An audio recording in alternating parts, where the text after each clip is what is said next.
Ta-da! Alrighty, let's see what's inside. Paper.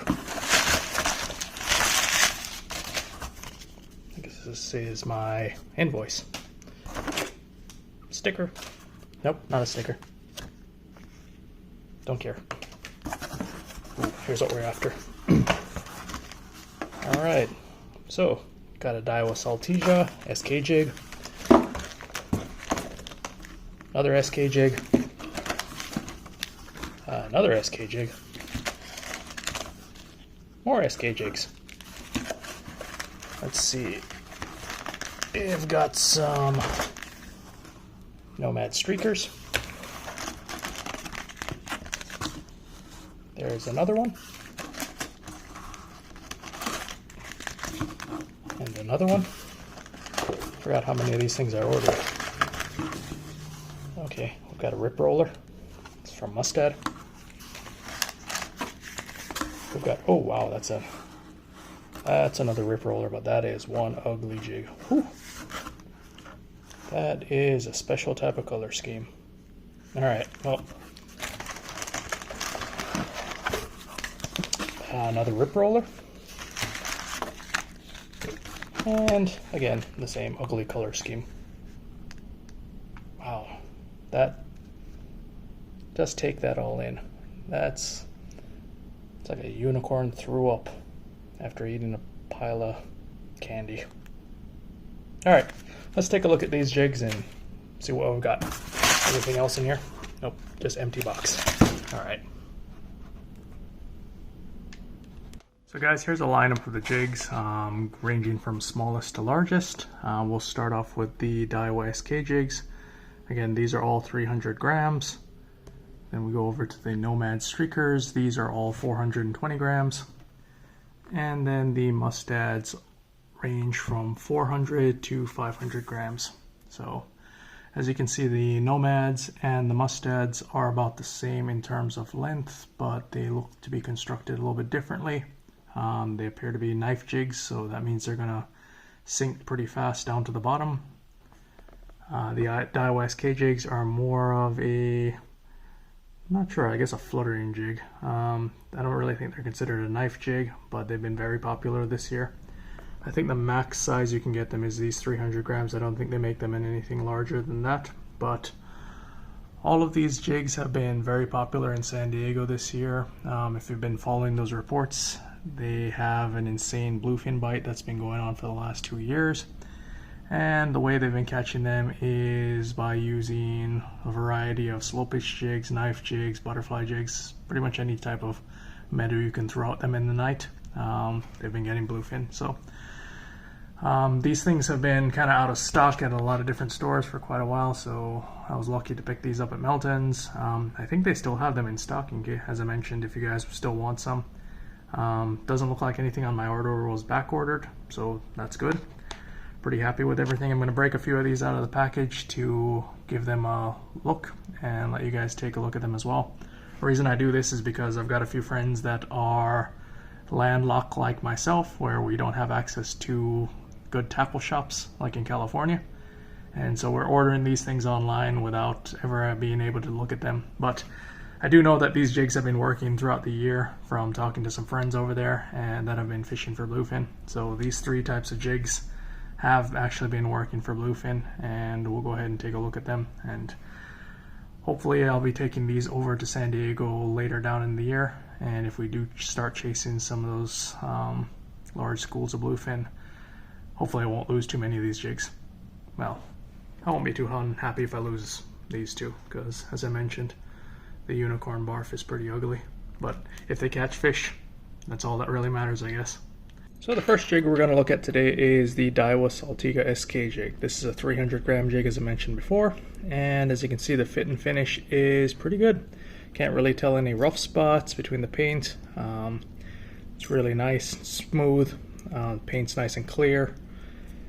The little eye here is a sticker, but again, a lot of this stuff is just to catch fishermen. This is going into a fish's mouth at some point in time, so it's going to get scratched up, and as long as it catches fish, who really cares? But this jig cost about, I think it was $20. As I mentioned before, all the jigs in this lineup cost around that price. But as you can see, it's kind of a teardrop shape or an almond shape, however you want to call it. It does have a flat back, so this back has no ridges, it is completely flat. And then it kind of has this contoured shape as it goes towards the back, so it is rear weighted. So as you can see here, it goes kind of like a turtle shell. And it appears to be kind of center weighted a little bit. Well, actually rear weighted, because this has a little contour to it. So it is going to flutter on the way down. It's not going to be like a knife jig that just shoots straight down to the bottom, which, you know, may suit your needs. If you've got no current, this may be a better option just for keeping it in the strike zone a little bit longer. It does come with a split ring on the front, and then a split ring and assist hooks on the back. So these assist hooks actually look pretty substantial. I was looking at them earlier. They're nice and sharp. They've got a good barb on them. They seem pretty substantial actually. They look to be made of high quality materials. They have the typical overhand knot for an assist hook, and again with the shrink wrap. And as you can see, this little nubbin is the leftover braid, which makes sure that it doesn't pull out. So pretty standard assist hooks. They seem to be, I'm going to guess this is 300 pound. It feels pretty solid. So you may have a good chance of the bluefin not being able to bite through this. Hopefully, at least hopefully he won't be able to bite through it.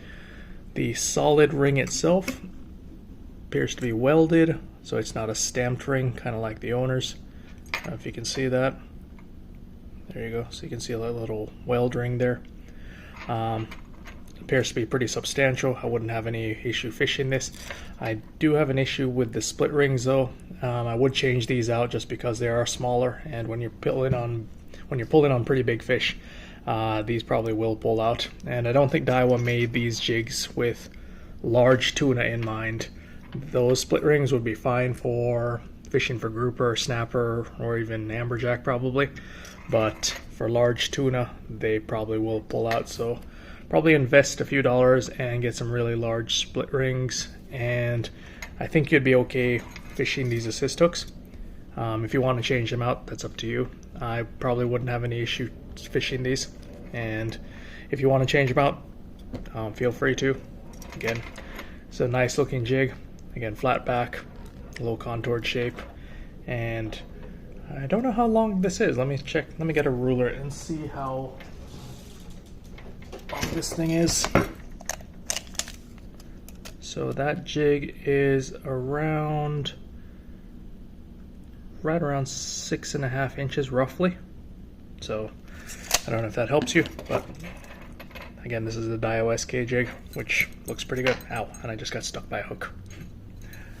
Alright, next one up in the lineup is the Nomad Streaker. So this one has a similar fit and finish to the Daiwa.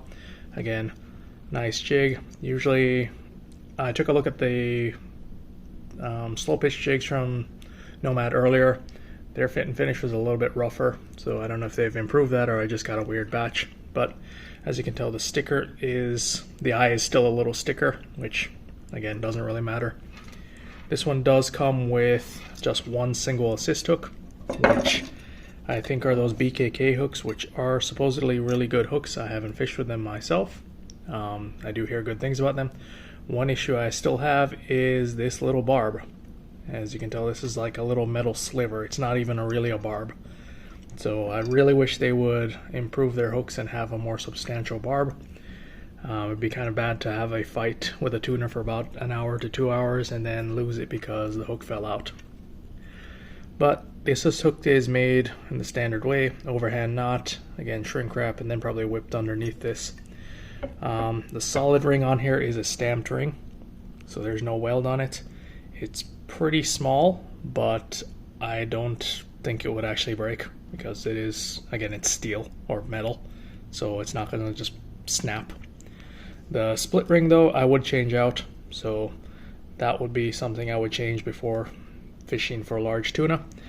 Again, if you want to change out this hook, I probably would do it just because of the fact of that small barb. Again, these are good hooks from what I've been told, but you know, that little barb is an irritating thing for me. So I would probably change them out myself, but I don't think you would have to.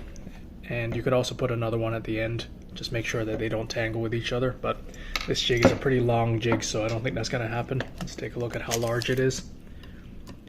So this one is right around 9.5 inches. I don't know if I can get that in frame. Yeah, about 9.5 inches at the end, so pretty long jig. And then, oh, my absolute favorite, the unicorn barf. So this is the Mustad Rip Roller. This one's constructed a little bit differently than the previous two jigs. So let's start with the back. Well, actually, let's start with the fit and finish. Aside from the color scheme, it is a nice jig. It's smooth. There's no weird transition points. The paint isn't flaking or anything like that, so I really can't complain there. The eye is a recessed eye, and so it makes the jig really thin at this point here. And I have seen reports online where this jig is bending on larger fish. I mean, none of them are broken, that's the important thing, but they do bend. I'm not sure if it's because of the material or the length of the jig, or just, you know, the abuse that it takes during the fight. But anyway, so this jig has a flat bottom, as you can tell as well, but it does have a little recess in there, and it's a triangular recess, it looks like. So I'm not sure what the design does. Maybe it makes it flutter on the way down a little bit and create some vibration so fish can find it. On the top, it again has another little triangular ridge. So again, I'm guessing this is just for making the jig kind of vibrate a little bit as it goes down, and so the tuna can hone in on that like it's an injured fish. So let's see what else. So it does come with 2 assist hooks, one on the front and one on the back. And Mustad, I do appreciate the fact that you guys put little hook protectors on these, so when we pull them out of the package, we don't get stuck.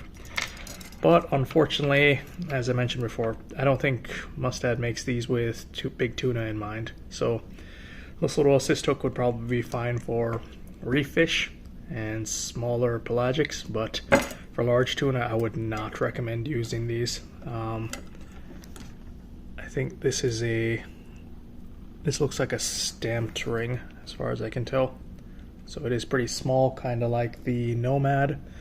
I don't have an issue with that. The split rings I would obviously change out, and actually I'd change the whole thing just because of the fact that this hook, if you can see, it has this little, the way it's constructed is with these little hooks that don't actually have an eye. They just are, the cord is tied on and epoxied on. The problem I would have is during a fight, you know, depending on the angle that you've got, this little piece of metal is actually, it's not dull. It's actually kind of rough. So just imagine a fish is, you know, you've got this at a weird angle like this as you're fighting the fish and going back and forth, back and forth. That's eventually going to weaken that line right there and snap through it. So I would say that, you know, get rid of both of these hooks if you're fishing for large tuna. If you're fishing for smaller fish, you can use them on a different jig. You do get 2 free assist hooks, but as far as tuna fishing, you don't get any assist hooks with the Mustad Rip Roller. And the reason I picked this color, guys, it is ugly, but I don't think the color really matters at nighttime. It's really just the way the jig is kind of fluttering. And this was one of the only, this and the squid pattern were the only 2 that were in stock. So I decided to grab what I could get. So if it was up to me, obviously I wouldn't have picked this color, but this was what was in stock, along with, you know, the little squid pattern, which I did choose. In retrospect, I probably should have chose 4 of the squid patterns, but, you know, try something new. You never know what'll work. So that's pretty much it. I'll give you a quick look at all 3 jigs again and give you a breakdown. Alright guys, so here's the 3 jigs lined up side by side. As you can see, there's a size difference between the 3, and that's because obviously there are different weights. The Rip Roller, this one is a 500 gram jig. It's about 10 inches long. I forgot to measure it in the previous part of the video, but it is 10 inches long. The Nomad Streaker is 9.5 inches long, and it's a 420 gram jig. And then the Daiwa SK jig is 300 grams, and it's about 6.5 inches long. So all of these jigs serve a different purpose. These 2 are knife jigs, so they are going to rocket down to the strikes, the strike zone a little bit quicker, but they're also going to fly past that really fast. So you know, they're going to get you down really quickly, but they're not going to stay in the strike zone very long because they're going to want to kind of go down a little bit further. So if you want to be the first person to get down, if the current is really ripping, you'd probably want to use one of these two types of jigs. If there's not a lot of current and you kind of want to stay in that strike zone a little bit longer, you probably want to use a jig like this, which flutters a little bit more. Just kind of depends on the conditions. As far as fit and finish, I don't think you're going to make a mistake by picking any three of these jigs. They're all about the same price. It just kind of depends on the conditions. The only thing that's going to be the differentiator here is the added cost of adding some assist hooks. So I think the best value for your money, all things being equal, would be the Daiwa SK jig. The assist hooks on this are actually pretty fishable. You can change them out, but if you were on kind of a limited budget, I wouldn't have any issue fishing these with the exception of the split ring. You can pick up a decent pack of split rings for $5. There'd be a bunch of those in there, and you can change out both the front and the back ones. So I'd recommend doing that. Same thing with the Nomad Streaker. We just change out the split ring. You could fish this assist hook, but as I mentioned, I wouldn't hold it against you if you changed them out just because of that little nubbin. I'm going to keep calling it a nubbin of a barb because it's almost nothing. And then as far as the Rip Roller, it does come with two assist hooks, but those assist hooks are not meant for large tuna. So as far as I'm concerned, it doesn't come with assist hooks, at least not for tuna. So that's pretty much it, guys. You can go ahead and take a look at, hopefully this will be helpful for you to make a decision. Again, they're all about the same price. Fit and finish is about the same, and they've all been proven to catch fish. The only thing that's going to make a difference to you is whether or not you want it with assist hooks or not. Two of them come with semi-fishable assist hooks. One does not, but again, I don't think any of these manufacturers were thinking that people in San Diego would be fishing these for, you know, up to 300-pound class fish. So I really can't blame them for that. But that's pretty much it for the review, guys. Hopefully this has been helpful, and we will see you next time. All right, have a good one.